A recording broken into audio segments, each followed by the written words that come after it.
起來講，喺2025年嘅5月7號傍晚7點鐘，喺東京嘅南北線地鐵南北線嘅東大前站，傍晚7點鐘咧就發生咗一單隨意斬人事件。我哋喺近呢幾年咧，我哋經常都會喺唔同嘅地方聽到同類嘅新聞，就係喺啲集體運輸工具上邊，尤其是好似係地鐵車廂啊呢啲咁嘅狹窄環境裏邊咧，困獸鬥嘅情況之下，就會有啲傻佬咧，又或者有啲蓄意要做呢啲咁嘅變態行為嘅人咧，就攞住啲架撐咧，就上咗呢啲咁嘅車廂裏邊，然後就隨意咁樣去傷害其他人。嗱，點解呢啲人會得逞咧？好明顯嘅就係大家其他乘客就係只顧住玩住自己面前嘅手機，耷低個頭，係咪引頸以待啊？我係嗰個傻佬啊！我見到哇，咦個個耷低頭都冇人理我嘅，我仲唔如入無人之境，係咪先？仲唔為所欲為，係嘛？但係要杜絕呢啲咁嘅變態佬嘅滋生啊、培育啊、成長啊，基本上冇可能嘅，因為十人生九品，百樣嘢養百樣人，你冇辦法可以。就算你係入閘之前，你將大家嘅行李都過一次 X-ray 都好啦，係冇錯，發現金屬物體就會 BBB 咁樣，咁我可以唔用金屬噶嘛，我用其他嘅物料代替都可以傷害到其他人噶嘛。同埋你喺出入閘，你都要好似上飛機咁樣要過安檢嘅話，你係直接影響咗成個集體運輸工具原本應該有嘅嗰個效率。咁呢個係好富有東方神秘色彩咯。咁但係至於喺西方文明，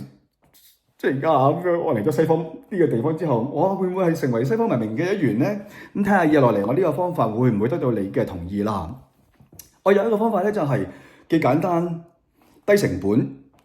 非常高效率，可以杜絕呢啲事件再發生嘅，就係斷網。喺入閘之後，喺付費區裏邊係唔再提供任何網絡服務。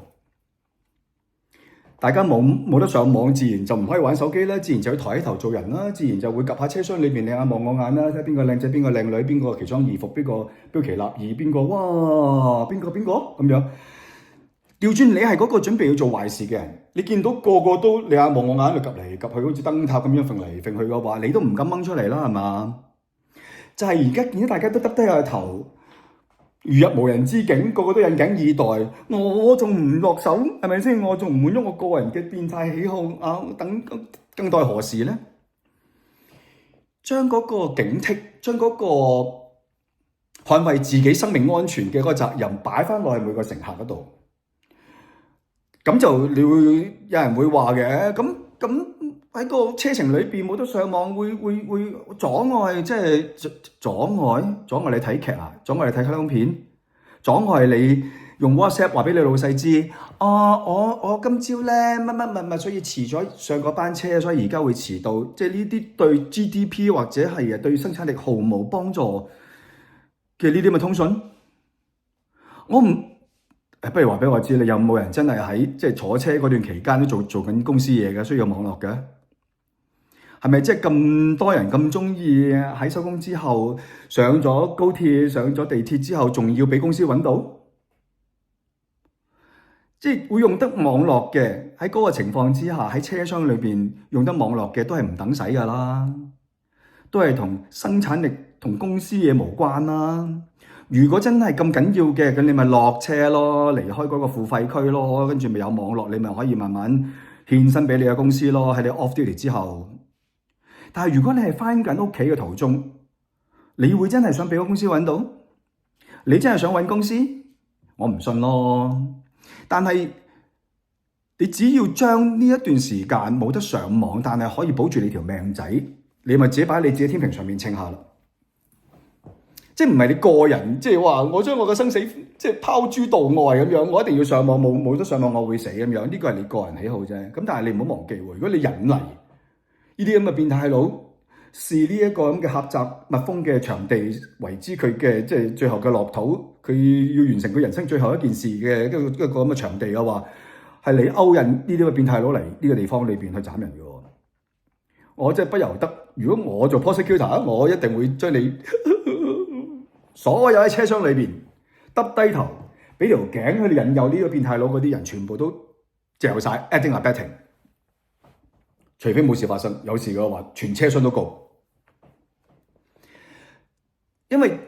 團結就係力量啊嘛，雖然好核突，但係你諗下，全車廂嘅人都唔係望住個手機，而係抬頭，你眼望我眼嘅話，呢個咁高戒備，或者每一對眼都係一個警惕嘅時候，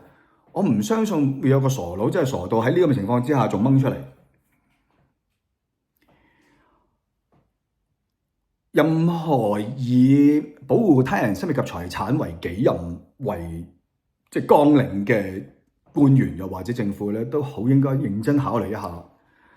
喺呢啲咁嘅集體運輸工具，尤其是係密封車廂嘅呢啲咁嘅路軌嘅交通工具上邊，喺付費區之後真係斷網，唔再供應任何網絡信號。我非常有信心可以大膽咁講，呢啲咁嘅喺隨機殺人事件或者隨機斬人事件咧，一定唔會再出現，一定唔會再出現。至於你話喂，咁我坐嗰程車翻屋企1個鐘頭嘅喎，咁1個鐘頭冇得上網啊？咁你咪考慮下搬近啲咯，半個鐘頭車程嘅範圍咯。你真係住到1個鐘咁遠嘅話，1個鐘頭公司揾唔到你喎，公司揾唔到你喎，公司揾唔到你笨喎，叫你翻去或者翻轉頭，或者叫你即時幫佢做啲嘢咁樣，又冇 OT 收，會唔會一件其實係開心嘅事嚟嘅咧？最尾咧呢度要多謝即係呢一位即係見義勇為嘅尼泊爾人士同埋休班警員啊，因為佢哋喺呢一次嘅5月7號東京南北線地鐵東大前站啊。咁佢哋就係奮不顧身咧，就係即係去追捕呢一個行兇者，咁最尾亦都將佢即係繩之於法咁樣。咁啊證明即係哇，日本嘅男兒加啹喀即係尼泊爾人咧，即係面對呢啲咁嘅悍匪啊，即係持刀亂斬人啊、殺人咧，係毫無懼色。佢哋係會保護他人生命及財產，奮不顧身咧，就係去生擒呢一個咁嘅兇徒，咁亦都因為即係佢兩個背景啦，咁所以令到我哋即係睇到即係休班警員、休班警察、尼泊爾人真係即係驍勇善戰啊！呢啲先係真正嘅 man 嚟噶嘛，咁亦都點解唔係嗰啲啊？嗰啲好勁噶把口係咪啊？冇嘅，唔見嘅。咁希望即係傷者即係盡快康復啦嚇。而呢啲兇徒係必須要嚴懲嘅啊。